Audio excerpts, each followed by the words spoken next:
dadku way kala duwan yihiin. Waxaa laga yaabaa in aan ku kala duwannahay waxyaabo aad u fara badan, xagga dhirirka, xagga jirka iyo dhanka caqligaba. Balse dadka aan maanta ka hadli doono waa ay ka duwan yihiin dadka caadiga ah ee aan naqaano. Allah subxaanahu wa ta'aala waxaa jira dad u abuuray oo leh mucjisooyin gooni ah. Wiilkii carabka dheeraa. Wiilkan waxa uu ku nool yahay California ee waddanka Mareykanka. Waxa uuna leeyahay carab aad u dheer oo gaaraya ilaa 10 sentimitir.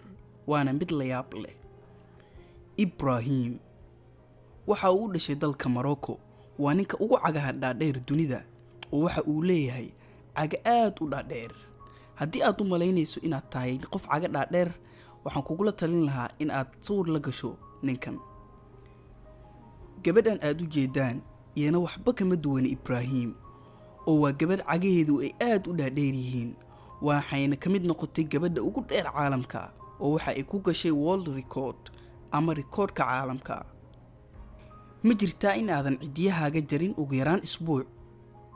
Haa, sababtoo ah dadka badankood ayaa sidan sameeya. Balse gabadhan way ka duwan tahay oo cidiyaheedu ma jarto. Waxa ayna gaarayaan ilaa 7 sentimitir. Tima dheere. Fiidnaamiiskan timihiisu waa 9 mitir. Ma jaro, mana dhaqo, waa qof kale oo la yaab leh. Gabadha garka leh.